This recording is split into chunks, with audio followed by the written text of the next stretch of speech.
नमस्कार, news DC press Brijesh Jaipur में आप सभी दर्शकों का हार्दिक स्वागत है एक नई खबर के साथ।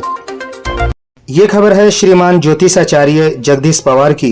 सत्संग सेवा सुमरन करते हुए मानव कल्याण के लिए निःशुल्क ज्योतिष का कार्य करने वाले ज्योतिषाचार्य श्रीमान जगदीश पवार सांगानेर विधानसभा क्षेत्र के देवराज नगर द्वितीय मदरामपुरा वार्ड नंबर 96 डिग्गी रोड निवासी है।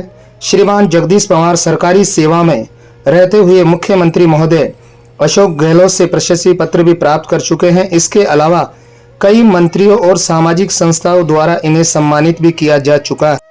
समय समय पर संत महात्मा द्वारा भी सम्मानित होते रहते हैं। इनके द्वारा लिखी पुस्तक आमजन के लिए बहुत कल्याणकारी कार्य कर रही है। इसके 3 संस्करण जारी हो चुके हैं। राजकीय सेवा कार्य करते हुए सत्संग और ज्योतिष के द्वारा मानव कल्याण करते आ रहे हैं। सेवानिवृत्ति के बाद अब पूरा समय मानव कल्याण के लिए लगा रहे हैं। आइए एक मुलाकात कार्यक्रम में इनसे आपकी मुलाकात करवाते हैं। एक मुलाकात कार्यक्रम में आप सभी दर्शकों का हार्दिक स्वागत है। लीजिए आज आपकी मुलाकात ज्योतिषाचार्य श्रीमान जगदीश जी पवार से करवाते हैं। कार्यक्रम की शुरुआत सबसे पहले परिचय से होगी। सबसे पहले आप अपना परिचय दीजिए। सभी दर्शकों को नमस्कार। मेरा नाम जगदीश पवार है। मेरे पिताजी का नाम धनजी पवार है। मेरी माताजी का नाम राम प्यारी है और मैं सहायक कर्मचारी के पद पर 30 से 1980 से राजस्थान राज्य सहकारी उपभोक्ता संघ जयपुर में सहायक कर्मचारी के पद पर कार्यरत था। अभी आप वर्तमान में कहाँ रह रहे हैं? अभी मैं देवराज नगर 2 वार्ड नंबर 96 डिग्गी रोड पर रह रहा हूँ। जी, अभी वर्तमान में आप क्या कार्य कर रहे हैं? मैं राजस्थान राज्य सहकारी उपभोक्ता संघ में 30 से 1980 से सेवा में कार्यरत था और 31 मार्च 2021 को मैं सकुशल सेवानिवृत्त हो चुका हूँ। ज्योतिष का जो कार्य है मैं 1990 से ही राजकीय अवकाशों में प्रातः 8 से लेकर के 11 साढ़े 11 तक परामर्श जनहित में, देश हित में, विश्व हित में, मानव कल्याण के लिए निःशुल्क परामर्श देता हूँ और किसी का कार्य सफल होता है तो वो मैं सतगुरु संत महात्मा की ओर उसको अग्रसर करके पुण्य का कार्य कराने के लिए उनको समय समय पर अग्रसर करता रहता हूँ। जगदीश जी, आप ज्योतिष का कार्य करते हैं तो मैं आपसे ये जानना चाहूँगा, क्या ज्योतिष के द्वारा मनुष्य अपने वर्तमान की सही जानकारी की स्थिति का पता लगा सकता है? हाँ, लगा सकता है। उसका यदि जन्मांक सब सही समय पर हो और नाल से विच्छेद होने के उपरांत वो समय ज्योतिष में हम सही माना जाता है। उस समय का यदि समय सही हो तो अपने भूत भविष्य वर्तमान की जो उसके होने वाली घटना है वो सही स्थिति में अपना जानकारी वो प्राप्त कर सकता है। मान लीजिए जगदीश जी किसी को अपने जन्म की तारीख का पता नहीं, तो उसके लिए फिर आपकी ज्योतिष में कोई है तरीका जिससे कि वो अपने भविष्य को जान सके? उसमें भी कुछ तरीका ऐसा है जो वर्तमान में, जैसे कोई प्रश्न करता अचानक मेरे पास आ रहा है तो वो प्रश्न करता है तो तत्काल प्रश्न कुंडली खड़ी की जाती है और शकुन शास्त्र के माध्यम से वो कैसा बैठ रहा है, कैसा उठ रहा है, कोई किस ढंग से उसकी चाल डाल है, प्रश्न पूछने का तरीका क्या है, तो उसको हम आकलन करके और उसके भविष्य के बारे में बताया जाता है। जगदीश जी, मैं आपसे ये भी जानना चाहूँगा कि ज्योतिष के माध्यम से आपने अब तक कितने लोगों का भला किया जिससे लोग आपसे संतुष्ट भी हुए आपके ज्योतिष के कार्य से? ऐसे में मैं ग्रामीण क्षेत्र से लेकर के, तहसील स्तर से लेकर के, राजधानी से लेकर के हजारों आदमियों को मैंने संतुष्ट किया है। कुछ ऐसे भी आदमी हैं जैसे सरपंच से लेकर के और जो एमएलए मंत्री तंत्री हैं, अधिकारी लोग हैं, कर्मचारी लोग हैं, उनको भी मैंने लिखित में भेजा और उन्हें संतुष्ट किया। उन लोगों को वकील लोग हैं जैसे अपने निवाई क्षेत्र के वकील हैं, इनको भी मैंने एसोसिएशन वालों को भी संतुष्ट किया है और उन्होंने लिखित में मेरे को मतलब अवार्ड दे करके मेरे को सम्मानित किया है। पवार साहब, मैं आपको धन्यवाद और साधुवाद देना चाहूँगा कि ज्योतिष के माध्यम से आपने सभी वर्गों के लोगों को आपने लाभ पहुंचाया है। यहाँ तक कि आपने विधायक महोदय, मंत्री महोदय का भी आप नाम ले रहे हैं जिनको भी आपने लाभ पहुंचाया है। सेवा में रहते हुए आपको मुख्यमंत्री के द्वारा प्रशस्ति पत्र भी मिला है, इसके बारे में आप हमारे दर्शकों को बताएं।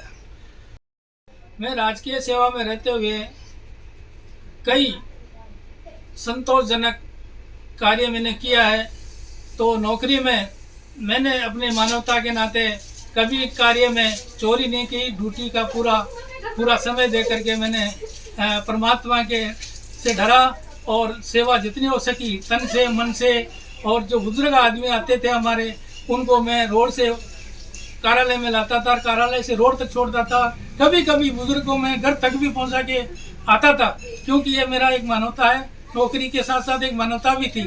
जो मैंने ऐसे काम किए जो मुझे समय समय पर राजपत्रित अधिकारियों से अवार्ड मिलते रहे। मेरी नौकरी में किसी भी प्रकार का कोई आज दिन तक किसी भी प्रकार की कोई कार्रवाई नहीं हुई। निष्पक्ष निस्वार्थ भाव से मेरी फाइल भी बेदाग है और मैं ईमानदारी से कार्य करता हुआ सेवानिवृत्त हो गया। मुख्यमंत्री के द्वारा भी आपको प्रशस्ति पत्र मिला है। ये बड़े सम्मान की बात है, बड़े गौरव की बात है कि आपकी सेवाओं को देखते हुए मुख्यमंत्री जी ने आपको ये सम्मान पत्र दिया। क्योंकि नौकरी तो सभी करते हैं, लेकिन नौकरी के अलावा आप जो अतिरिक्त कार्य करते थे, जैसे कि आपने मुझे बताया कि जब भी कोई पेंशन के लिए कोई बुज़ुर्ग आता तो रोड से आप उसे लेकर भी आते थे और रोड पे उसे छोड़ते थे भी। यहाँ तक कि आप कई बार उन को घर पर भी छोड़ कर आते थे। इसके लिए मैं धन्यवाद और साधुवाद देता हूँ। सेवा करने की ये प्रेरणा मैं आपसे ये जानना चाहूँगा, आपको कहाँ से मिली? मुझे संतों का सानिध्य से ये प्रेरणा मिली है। मैं संतों के सानिध्य में अपना समय ज़्यादातर ड्यूटी करने के बाद में ज़्यादातर मैं संतों के सानिध्य में चरणों में समर्पित रहता था। ये सीख मुझे वहाँ से मिलती रहती है। जगदीश जी, आप काफ़ी लंबे समय से संतों की शरण में रहे हैं, सत्संग भी जाते हैं। इसके बारे में थोड़ा विस्तार से बताएं कि आपको ये लगन कहाँ से लगी? ये लगन मुझे बचपन से ही थी। और मैं जयपुर आ गया तो जयपुर में मैं नौकरी करते हुए भी मुझे अमूल्य समय निकाल करके जहाँ भी संत महात्माओं का सत्संग होता था मैं वहाँ दौड़ता रहता था, उनसे बातें सुनता रहता था। उनके विचार की बातें को मैं अपना करके उस मार्ग पर चलने की मैंने प्रेरणा लेता रहता था। जगदीश जी, काफ़ी लंबे समय से आप सत्संग में भी जाते हैं और लोगों को सत्संग भी सुनाते हैं, लोगों को उपदेश भी देते हैं। इस चैनल के माध्यम से आप भक्तों को क्या संदेश देना चाहते हैं? मैं गृहस्थी को संदेश देना चाहता हूँ कि प्रातःकाल उठते समय ईश्वर का स्मरण करना चाहिए। बहुत अच्छी बात बता रहे हो कि सुबह उठते ही भगवान को याद करना चाहिए और रात को सोते समय भी परमात्मा का स्मरण करते सोना चाहिए। अच्छा, उठने के बाद फिर क्या करें गृहस्थी? उठने के बाद में माता पिता को प्रणाम करें जी। और स्त्रियाँ प्रातः उठकर पति परमेश्वर को प्रणाम करें जी, और उनको जन्म देने वाले माता पिता को भी प्रणाम करें। बहुत अच्छा संदेश आप दे रहे हैं कि स्त्रियों को सुबह उठते ही अपने पति परमेश्वर को प्रणाम करना चाहिए और पति को जन्म देने वाले जो सास ससुर है, पति के जो माता पिता है, उनको भी प्रणाम करना चाहिए। ये सब संस्कारों की बात है जो हमारे हिंदू सनातन धर्म के अंदर यही सिखाया जाता है कि सुबह उठते ही अपने माता पिता को जरूर प्रणाम करें, अपने पति परमेश्वर को प्रणाम करें और पति को जन्म देने वाले सास ससुर को भी प्रणाम करें। बहुत अच्छा संदेश आप दे रहे हैं। जगदीश जी, गृहस्थियों को और क्या संदेश देना चाहते हैं इसके अलावा? गृहस्थियों को मैं और भी थोड़ा संदेश देना चाह रहा हूँ कि चोरी नहीं करें, किसी को साथ में छल कपट नहीं करें जी, सत्य बोल करके कार्य करें जी, और अपनी सत्य कमाई में से कुछ हिस्सा 10वां हिस्सा निकाल करके परित कार्यों में, समाज कार्यों में, संतों के कार्य में समर्पित करें। बहुत अच्छा संदेश आपने दिया कि अपनी नेक कमाई का कुछ हिस्सा हमें परमार्थ के कार्यों में भी लगाना चाहिए, संतों की सेवा में लगाना चाहिए, गरीब और पिछड़े लोगों के लिए लगाना चाहिए। जो भी परमार्थ का जो भी बन सके वो कार्य हमें जरूर करना चाहिए। बहुत अच्छा संदेश आपने गृहस्थियों को दिया, इसके लिए मैं धन्यवाद और साधुवाद देना चाहता हूँ। बोलिए। पत्रकार महोदय, मैं गुरु में विश्वास करता हूँ जी। गुरु वंदना मैं आपको पेश कर रहा हूँ। गुरु को कीजिए दंडवत कोटि कोटि प्रणाम, कीट न जाने भृंग को गुरु कर ले आप समान। मैं आपको गुरु वंदना चेतावनी के रूप में पेश कर रहा हूँ। समय अनमूल्य है, थोड़ा है, तो तुरंत ये जीवन सुधर जाए, इसलिए मैं वंदना कर रहा हूँ गुरु महाराज की। करिए। शरण गुरा की आजा वंदे पाचे पछतावेला। बालू की भीत पवन का खंबा कब तक खैर मनावेला, कब तक खैर मनावेला। आज हम तेरे घट धरे तू राम कहन ना पावेला, भाई राम कहन ना पावेला। काल बलि तेरे ऊपर बैठा भुजा पकड़ ले जावेगा। मात पिता तेरा कुटुंब कबीला दरियाई रे जावेला। शरण गुना की आजा वंदे पाचे पछतावेला। धर्म राय फिर लेखा मांगे वाके बात बनावेला। लाल खम्भ से बांधा जावे बिन सतगुरु कौन छुड़ावेला। शरण गुना की आजा वंदे पाचे पछतावेला। दिया लिया तेरे संग चलेगा धरिया डकिया रह जाएगा। कहते कबीर सुनो वैसाधो करनी का फल पावेगा। शरण गुना की आजा वंदे पाचे पछतावेला। जगदीश जी, बहुत ही सुंदर भजन आपने हमें सुनाया। मैं चाहूँगा कि इसका अर्थ भी बताएं। कबीर साहब ने इस पर जोर देकर कहा कि मनुष्य जन्म और मृत्यु 2 दिन है, समय बहुत अल्प है। इस कारण साहिब ने इस पर जोर देकर के कहा कि भाई तू गुरु की शरण में तुरंत आ जा, जीवन कल्याण हो जाएगा, अन्यथा तू पिछड़ जाएगा, 84 में चला जाएगा। गुरु महाराज ने ऐसा कहा, तुरंत आ। गुरु की शिक्षाओं को ग्रहण करो हाँ। और अपने मनुष्य जीवन को सफल बनाओ भक्ति के द्वारा और सत्कर्मों के द्वारा। बहुत ही अच्छा इस भजन के अंदर ये चीज़ें बताई गई है। जगदीश जी, शिक्षा के बारे में आपके क्या विचार हैं, हमारे दर्शकों को बताएं। पत्रकार महोदय, इस वर्तमान समय में शिक्षा बहुत ज़रूरी है।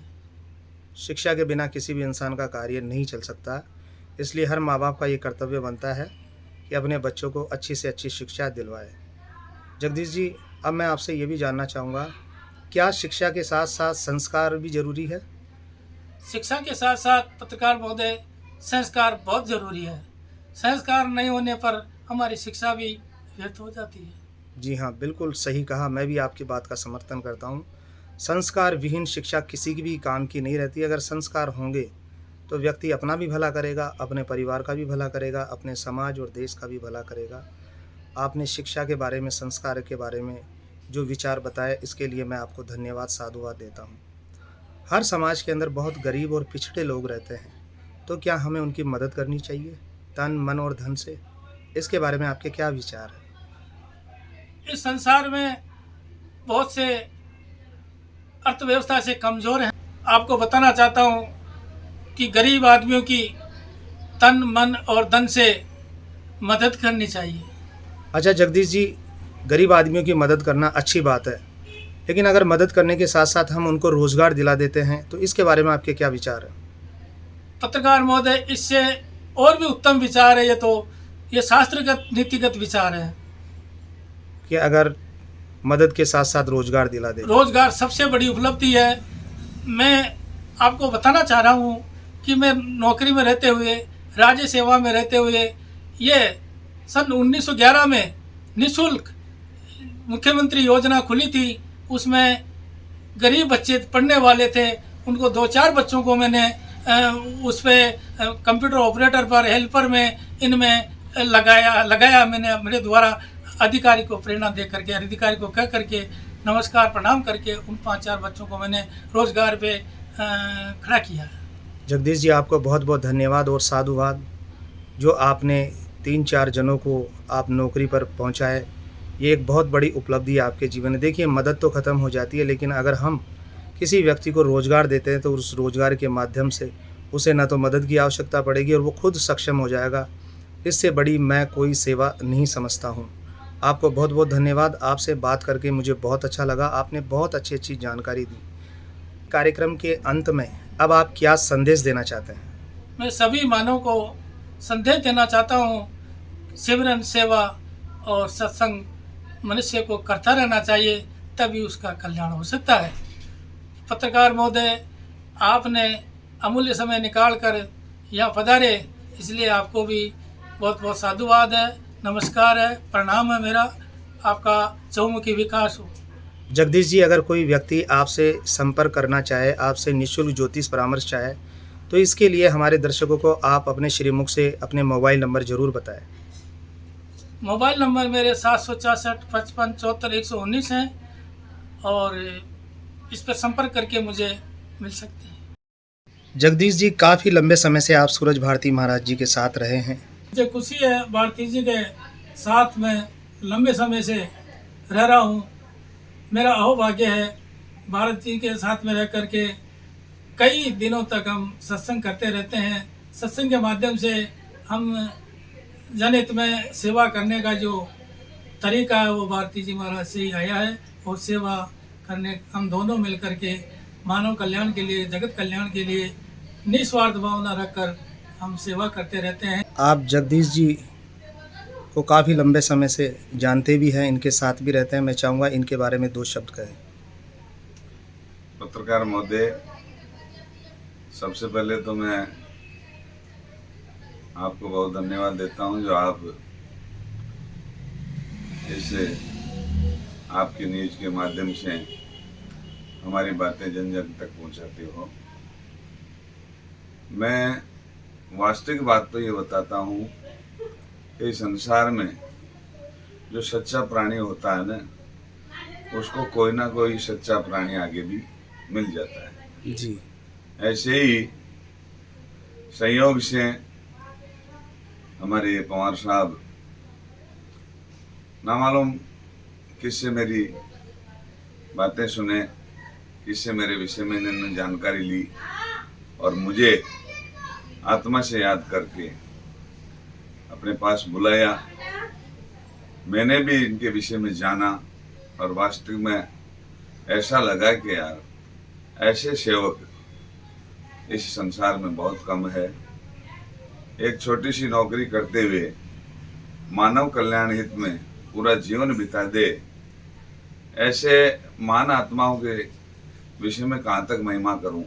मेरी जिब्बे में इतनी ताकत नहीं है, फिर भी मैं ये कहना चाहता हूं कि ये पवार साहब एक परोपकारी जीव है और परोपकार की भावना से जो भी इनके पास धरोहर है, ज्ञान है, विद्या है, उनके माध्यम से, ज्योतिष के माध्यम से लोगों को लाभ पहुंचाते हैं। और कई पाखंडी लोग ऐसे हैं जो इन विद्याओं के बल में मनुष्य का शोषण करते हैं जी। लेकिन ये ज्योतिष हमारे एक ऐसा प्राणी है, इस विद्या के बल से सबको अपने पास बुलाकर निःशुल्क परामर्श देकर और उनको इन सभी परय की बात बताते हैं। परय की बात यानी अपनी आत्मा का ज्ञान करने का संकेत देते हैं, संतों के सत्संगों की ओर इशारा करते हैं, संतों को भूले हुए लोगों से जोड़ते हैं। अब बताओ ये कितनी बड़ी बात है। ऐसे लोग इस संसार में बहुत कम हैं। बहुत बहुत धन्यवाद जो आपने जगदीश जी पवार के लिए इतनी अच्छी जानकारी दी। आप दोनों की जोड़ी इसी प्रकार से सलामत रहें, इसके लिए आपको बहुत बहुत धन्यवाद।